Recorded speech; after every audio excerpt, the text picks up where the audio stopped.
ರಾಜ್ಯಪಾಲರು ಬಂದು ಟೇಬಲ್ ಮಾಡಿ ಹೋಗಿದ್ದಾರೆ.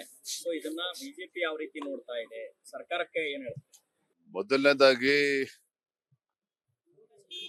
ಈ ರಾಜ್ಯ ಸರ್ಕಾರ ಸದನದ ಪಾವಿತ್ರ್ಯತೆಯನ್ನ ಹಾಳು ಮಾಡುವಂತ ಒಂದು ಕೆಲಸಕ್ಕೆ ಕೈ ಹಾಕಿರುವಂತದ್ದು ದುರ್ದೈವ.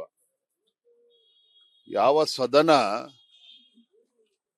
ಈ ನಾಡಿನ ಏಳಿಗೆಗೆ, ಈ ನಾಡಿನ ಅಭಿವೃದ್ಧಿಗೆ ಇದ್ರ ಬಗ್ಗೆ ಚರ್ಚೆ ಆಗೋದಕ್ಕೆ ಒಂದು ವೇದಿಕೆ ಆಗಬೇಕೇ ವಿನಃ ಇವರ ರಾಜಕೀಯ ದ್ವೇಷಕ್ಕೋಸ್ಕರ ರಾಜ್ಯವನ್ನ ಕೇಂದ್ರ ಸರ್ಕಾರದ ವಿರುದ್ಧ ಎತ್ತಿ ಕಟ್ಟುವಂತ ಒಂದು ಷಡ್ಯಂತ್ರ ಕುತಂತ್ರಕ್ಕೆ ಸದನವನ್ನ ಬಳಸ್ತಾ ಇರುವಂತದ್ದು ಭಾರತೀಯ ಜನತಾ ಪಾರ್ಟಿನೂ ಇದನ್ನು ವಿರೋಧಿಸ್ತೇವೆ.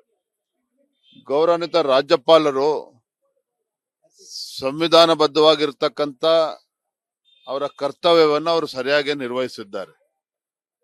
ಆದರೆ ರಾಜ್ಯಪಾಲರಿಗೆ ಸದನದ ಹೊರಗಡೆನೂ ಕೂಡ ನೀವು ಅಪಮಾನ ಮಾಡ್ತೀರಿ, ರಾಜ್ಯಪಾಲರಿಗೆ ಸದನದ ಒಳಗಡೆನೂ ಸಹ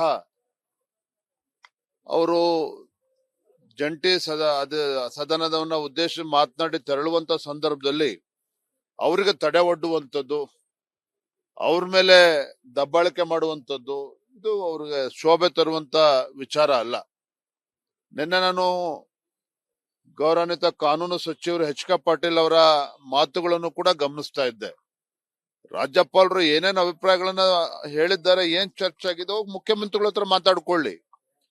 ಆದ್ರೆ ಹೊರಗಡೆ ಬಂದು ಒಂದು ರೀತಿ ರಾಜ್ಯಪಾಲರು ನಾಳೆ ಬಹಿಷ್ಕರಿಸ್ತಾ ಇದ್ದಾರೆ ಅನ್ನೋ ಧಾಟಿನಲ್ಲಿ ಇವತ್ತು ಎಚ್ ಕೆ ಪಾಟೀಲ್ ಒಬ್ಬ ಕಾನೂನು ಸಚಿವರೇ ಮಾತನಾಡ್ತಾರೆ ಅಂತ ಹೇಳಿದ್ರೆ, ಇವತ್ತು ಸಂವಿಧಾನವನ್ನ ಅಪಚಾರ ಮಾಡುವಂತ ಕೆಲಸ ಯಾರು ಮಾಡ್ತಾ ಇದ್ರೆ ರಾಜ್ಯ ಸರ್ಕಾರ ಮಾಡ್ತಿದೆ, ಕಾಂಗ್ರೆಸ್ ಸರ್ಕಾರ ಮಾಡ್ತಿದೆ, ಸಿದ್ದರಾಮಯ್ಯ ಸರ್ಕಾರ ಮಾಡ್ತಾ ಇದೆ. ಇದರ ನಡುವೆ ಇವತ್ತು ರಾಜ್ಯಪಾಲರಿಗೆ ಇವತ್ತು ಅಪಮಾನ ಮಾಡಿರುವಂತದ್ದು ನಾವು ಭಾರತೀಯ ಜನತಾ ಪಾರ್ಟಿ ಖಂಡಿಸ್ತೇವೆ. ಇವತ್ತೇನೋ ಸಿದ್ದರಾಮಯ್ಯ ಸುಪ್ರೀಂ ಕೋರ್ಟ್ ಹೋಗ್ತೇವೆ ಅಥವಾ ನ್ಯಾಯಾಲಯ ಮೆಟ್ಲತ್ತೇವೆ ಅಂತ ಹೇಳಿದ್ರೆ ಎಲ್ಲರ ಮೆಟ್ಲತ್ಕೊಳ್ಳಿ. ಆದ್ರೆ ಸಿದ್ದರಾಮಯ್ಯನವರು ಅವರು ರಾಜ್ಯದ ಮುಖ್ಯಮಂತ್ರಿಗಳು ಅನ್ನೋದನ್ನ ನಾನು ಮತ್ತೆ ಮತ್ತೆ ನೆನಪು ಮಾಡ್ಕೊಡೋದಕ್ಕೆ ಇಚ್ಛೆ ಪಡ್ತೇನೆ. ಅವರು ಕಾಂಗ್ರೆಸ್ ಪಕ್ಷದ ಮುಖ್ಯಮಂತ್ರಿ ಅಲ್ಲ, ಈ ರಾಜ್ಯದ ಮುಖ್ಯಮಂತ್ರಿಗಳು. ಅದರ ತಕ್ಕಂತ ಅವರ ನಡವಳಿಕೆನೂ ಕೂಡ ಅವರ ಸರ್ಕಾರ ನಡವಳಿಕೆಗೂ ಕೂಡ ಇರಬೇಕು. ಆರ್ಟಿಕಲ್ 176 ಪ್ರಕಾರ ಅದು ಕರ್ತವ್ಯ ಅವ್ರು ಪಾಲಿಸಬೇಕು. ಕ್ಯಾಬಿನೆಟ್ ತೀರ್ಮಾನವನ್ನ ಭಾಷಣವನ್ನ ಆಯ್ತ್ರಿ, ರಾಜ್ಯಪಾಲರು ಅವರ ಕರ್ತವ್ಯವನ್ನ ಸಮರ್ಥವಾಗಿ ನಿರ್ವಹಿಸಿದ್ದಾರೆ. ಹಿಂದೆ ಯಾವ ರಾಜ್ಯಪಾಲರುಗಳು ನಮ್ಮ ಬಿಜೆಪಿ ಸರ್ಕಾರ ಇದ್ದಾಗ ಅಥವಾ ಹಿಂದೆ ಸಂದರ್ಭದಲ್ಲಿ ಯಾವ ರೀತಿ ರಾಜ್ಯಪಾಲರು ಈ ಸದನದಲ್ಲಿ ಯಾವ ರೀತಿ ನಡೆದುಕೊಂಡಿದ್ದಾರೆ ಎಲ್ಲವೂ ಕೂಡ ಇದೆ. ಹಾಗಾಗಿ ಸುಮ್ನೆ ಅವ್ರ ಮುಗ್ನೇರಕ್ಕೆ ಅವ್ರು ಮಾತನಾಡೋದಕ್ಕೆ ಸಾಧ್ಯ ಆಗೋದಿಲ್ಲ. ಒಟ್ಟಾರೆಯಾಗಿ ಇವತ್ತು ಈ ಕಾಂಗ್ರೆಸ್ ಸರ್ಕಾರ ತನ್ನ ವೈಫಲ್ಯಗಳನ್ನ ಮುಚ್ಚಿ ಹಾಕೊಳ್ತಕ್ಕಂಥ ಸಲುವಾಗಿ ಕೇಂದ್ರದ ವಿರುದ್ಧ ಏನು ಕೆಂಡ ಕಾರ್ತಾ ಇದ್ದಾರೆ. ಈ ಧೋರಣೆಯನ್ನ ಕೈ ಬಿಡಬೇಕು. ಒಂದು ಒಕ್ಕೂಟದ ವ್ಯವಸ್ಥೆಗೆ ಪೂರ್ವಕವಾಗಿ ನಡ್ಕೊಳ್ಬೇಕೇ ವಿನಃ ಇವರ ದೋಷಗಳನ್ನ, ಇವರ ಲೋಪಗಳನ್ನ ಮುಚ್ಚಿ ಹಾಕೊಳ್ಳೋದಕ್ಕೆ ಕೇಂದ್ರ ಸರ್ಕಾರದ ಮೇಲೆ ಪದೇ ಪದೇ ಈ ರೀತಿ ಸವಾರಿ ಮಾಡ್ತಕ್ಕಂಥದ್ದು ರಾಜ್ಯದ ಹಿತದೃಷ್ಟಿಯಿಂದಲೂ ಕೂಡ ಅದು ಒಳ್ಳೇದಲ್ಲ. ಈಗ ರಾಜ್ಯಪಾಲರು ಬಂದು ಟೇಬಲ್ ಮಾಡಿ ಹೋಗಿದ್ದಾರೆ. ಸೊ ಇದನ್ನ ಬಿಜೆಪಿ ಯಾವ ರೀತಿ ನೋಡ್ತಾ ಇದೆ, ಸರ್ಕಾರಕ್ಕೆ ಏನ್ ಹೇಳ್ತಾರೆ? ಮೊದಲನೇದಾಗಿ ಈ ರಾಜ್ಯ ಸರ್ಕಾರ ಸದನದ ಪಾವಿತ್ರ್ಯತೆಯನ್ನ ಹಾಳು ಮಾಡುವಂತ ಒಂದು ಕೆಲಸಕ್ಕೆ ಕೈ ಹಾಕಿರುವಂತದ್ದು ದುರ್ದೈವ. ಯಾವ ಸದನ ಈ ನಾಡಿನ ಏಳಿಗೆಗೆ, ಈ ನಾಡಿನ ಅಭಿವೃದ್ಧಿಗೆ ಇದ್ರ ಬಗ್ಗೆ ಚರ್ಚೆ ಆಗೋದಕ್ಕೆ ಒಂದು ವೇದಿಕೆ ಆಗಬೇಕೇ ವಿನಃ ಇವರ ರಾಜಕೀಯ ದ್ವೇಷಕ್ಕೋಸ್ಕರ ರಾಜ್ಯವನ್ನ ಕೇಂದ್ರ ಸರ್ಕಾರದ ವಿರುದ್ಧ ಎತ್ತಿ ಕಟ್ಟುವಂತ ಒಂದು ಷಡ್ಯಂತ್ರ ಕುತಂತ್ರಕ್ಕೆ ಸದನವನ್ನ ಬಳಸ್ತಾ ಇರುವಂತದ್ದು ಭಾರತೀಯ ಜನತಾ ಪಾರ್ಟಿನೂ ಇದನ್ನು ವಿರೋಧಿಸ್ತೇವೆ. ಗೌರವಾನ್ವಿತ ರಾಜ್ಯಪಾಲರು ಸಂವಿಧಾನಬದ್ಧವಾಗಿರ್ತಕ್ಕಂಥ ಅವರ ಕರ್ತವ್ಯವನ್ನ ಅವರು ಸರಿಯಾಗಿ ನಿರ್ವಹಿಸಿದ್ದಾರೆ. ಆದರೆ ರಾಜ್ಯಪಾಲರಿಗೆ ಸದನದ ಹೊರಗಡೆನೂ ಕೂಡ ನೀವು ಅಪಮಾನ ಮಾಡ್ತೀರಿ, ರಾಜ್ಯಪಾಲರಿಗೆ ಸದನದ ಒಳಗಡೆನೂ ಸಹ ಅವರು ಜಂಟಿ ಸದನದವನ್ನ ಉದ್ದೇಶಿಸಿ ಮಾತನಾಡಿ ತೆರಳುವಂತ ಸಂದರ್ಭದಲ್ಲಿ ಅವರಿಗೆ ತಡೆ ಒಡ್ಡುವಂಥದ್ದು, ಅವ್ರ ಮೇಲೆ ದಬ್ಬಾಳಿಕೆ ಮಾಡುವಂಥದ್ದು ಇದು ಅವ್ರಿಗೆ ಶೋಭೆ ತರುವಂತ ವಿಚಾರ ಅಲ್ಲ.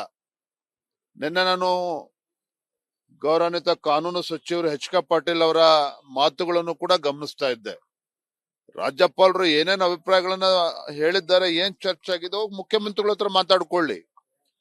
ಆದ್ರೆ ಹೊರಗಡೆ ಬಂದು ಒಂದ್ ರೀತಿ ರಾಜ್ಯಪಾಲರು ನಾಳೆ ಬಹಿಷ್ಕರಿಸ್ತಾ ಇದ್ದಾರೆ ಅನ್ನೋ ಧಾಟಿನಲ್ಲಿ ಇವತ್ತು ಎಚ್ ಕೆ ಪಾಟೀಲ್ ಒಬ್ಬ ಕಾನೂನು ಸಚಿವರೇ ಮಾತನಾಡ್ತಾರೆ ಅಂತ ಹೇಳಿದ್ರೆ, ಇವತ್ತು ಸಂವಿಧಾನವನ್ನ ಅಪಚಾರ ಮಾಡುವಂತ ಕೆಲಸ ಯಾರು ಮಾಡ್ತಾ ಇದ್ರೆ ರಾಜ್ಯ ಸರ್ಕಾರ ಮಾಡ್ತದೆ, ಕಾಂಗ್ರೆಸ್ ಸರ್ಕಾರ ಮಾಡ್ತದೆ, ಸಿದ್ದರಾಮಯ್ಯ ಸರ್ಕಾರ ಮಾಡ್ತಾ ಇದೆ.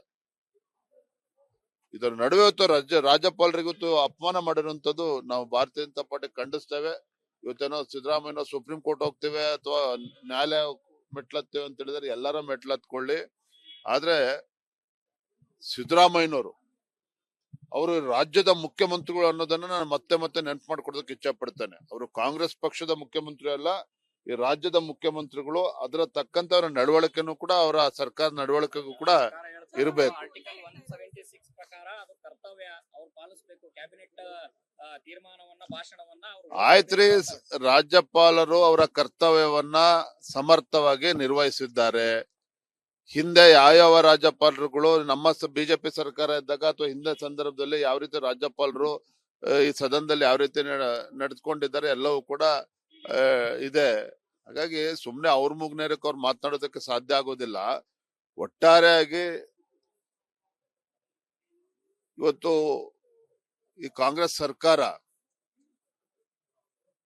ತನ್ನ ವೈಫಲ್ಯಗಳನ್ನ ಮುಚ್ಚಿ ಹಾಕೊಳ್ತಕ್ಕಂಥ ಸಲುವಾಗಿ ಕೇಂದ್ರದ ವಿರುದ್ಧ ಏನು ಕೆಂಡ ಕಾರ್ತಾ ಇದ್ದಾರೆ. ಈ ಧೋರಣೆಯನ್ನ ಕೈ ಬಿಡಬೇಕು.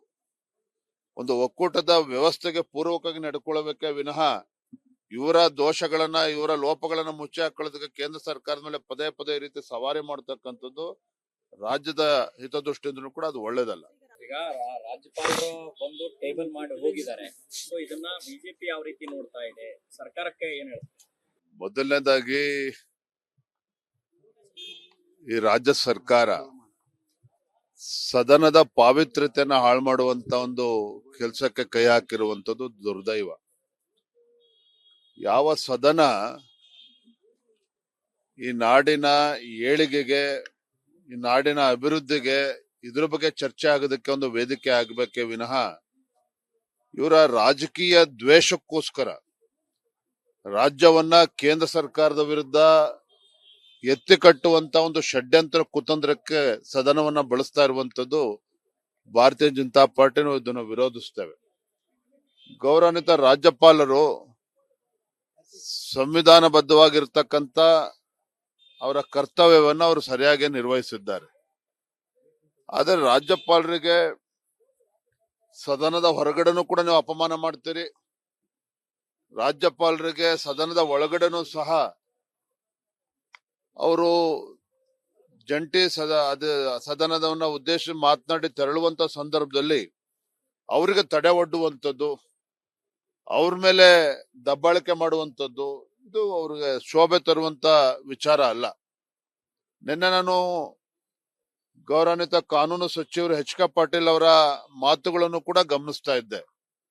ರಾಜ್ಯಪಾಲರು ಏನೇನ್ ಅಭಿಪ್ರಾಯಗಳನ್ನ ಹೇಳಿದ್ದಾರೆ, ಏನ್ ಚರ್ಚೆ ಆಗಿದೆ ಹೋಗಿ ಮುಖ್ಯಮಂತ್ರಿಗಳ ಹತ್ರ ಮಾತಾಡ್ಕೊಳ್ಳಿ. ಆದ್ರೆ ಹೊರಗಡೆ ಬಂದು ಒಂದ್ ರೀತಿ ರಾಜ್ಯಪಾಲರು ನಾಳೆ ಬಹಿಷ್ಕರಿಸ್ತಾ ಇದ್ದಾರೆ ಅನ್ನೋ ಧಾಟಿನಲ್ಲಿ ಇವತ್ತು ಎಚ್ ಕೆ ಪಾಟೀಲ್ ಒಬ್ಬ ಕಾನೂನು ಸಚಿವರೇ ಮಾತನಾಡ್ತಾರೆ ಅಂತ ಹೇಳಿದ್ರೆ, ಇವತ್ತು ಸಂವಿಧಾನವನ್ನ ಅಪಚಾರ ಮಾಡುವಂತ ಕೆಲಸ ಯಾರು ಮಾಡ್ತಾ ಇದ್ರೆ ರಾಜ್ಯ ಸರ್ಕಾರ ಮಾಡ್ತದೆ, ಕಾಂಗ್ರೆಸ್ ಸರ್ಕಾರ ಮಾಡ್ತದೆ, ಸಿದ್ದರಾಮಯ್ಯ ಸರ್ಕಾರ ಮಾಡ್ತಾ ಇದೆ. ಇದರ ನಡುವೆ ಇವತ್ತು ರಾಜ್ಯಪಾಲರಿಗೆ ಇವತ್ತು ಅಪಮಾನ ಮಾಡಿರುವಂತದ್ದು ನಾವು ಭಾರತೀಯ ಜನತಾ ಪಾರ್ಟಿ ಖಂಡಿಸ್ತೇವೆ. ಇವತ್ತೇನೋ ಸಿದ್ದರಾಮಯ್ಯ ಸುಪ್ರೀಂ ಕೋರ್ಟ್ ಹೋಗ್ತೇವೆ ಅಥವಾ ನ್ಯಾಯಾಲಯ ಮೆಟ್ಲತ್ತೇವೆ ಅಂತ ಹೇಳಿದ್ರೆ ಎಲ್ಲರ ಮೆಟ್ಲತ್ಕೊಳ್ಳಿ.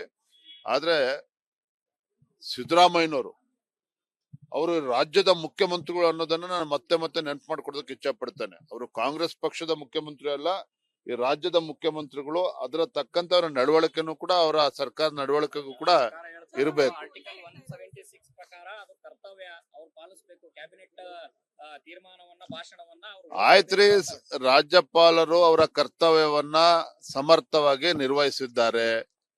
ಹಿಂದೆ ಯಾವ ರಾಜ್ಯಪಾಲರುಗಳು ನಮ್ಮ ಬಿಜೆಪಿ ಸರ್ಕಾರ ಇದ್ದಾಗ ಅಥವಾ ಹಿಂದೆ ಸಂದರ್ಭದಲ್ಲಿ ಯಾವ ರೀತಿ ರಾಜ್ಯಪಾಲರು ಈ ಸದನದಲ್ಲಿ ಯಾವ ರೀತಿ ನಡೆದುಕೊಂಡಿದ್ದಾರೆ ಎಲ್ಲವೂ ಕೂಡ ಇದೆ. ಹಾಗಾಗಿ ಸುಮ್ನೆ ಅವ್ರ ಮುಗ್ನೇರಕ್ಕೆ ಅವ್ರು ಮಾತನಾಡೋದಕ್ಕೆ ಸಾಧ್ಯ ಆಗೋದಿಲ್ಲ. ಒಟ್ಟಾರೆಯಾಗಿ ಇವತ್ತು ಈ ಕಾಂಗ್ರೆಸ್ ಸರ್ಕಾರ ತನ್ನ ವೈಫಲ್ಯಗಳನ್ನ ಮುಚ್ಚಿ ಹಾಕೊಳ್ತಕ್ಕಂಥ ಸಲುವಾಗಿ ಕೇಂದ್ರದ ವಿರುದ್ಧ ಏನು ಕೆಂಡ ಕಾರ್ತಾ ಇದ್ದಾರೆ. ಈ ಧೋರಣೆನ ಕೈ ಬಿಡಬೇಕು. ಒಂದು ಒಕ್ಕೂಟದ ವ್ಯವಸ್ಥೆಗೆ ಪೂರ್ವಕವಾಗಿ ನಡ್ಕೊಳ್ಬೇಕೇ ವಿನಃ ಇವರ ದೋಷಗಳನ್ನ, ಇವರ ಲೋಪಗಳನ್ನ ಮುಚ್ಚಿ ಹಾಕೊಳ್ಳೋದಕ್ಕೆ ಕೇಂದ್ರ ಸರ್ಕಾರದ ಮೇಲೆ ಪದೇ ಪದೇ ಈ ರೀತಿ ಸವಾರಿ ಮಾಡ್ತಕ್ಕಂಥದ್ದು ರಾಜ್ಯದ ಹಿತದೃಷ್ಟಿಯಿಂದಲೂ ಕೂಡ ಅದು ಒಳ್ಳೇದಲ್ಲ.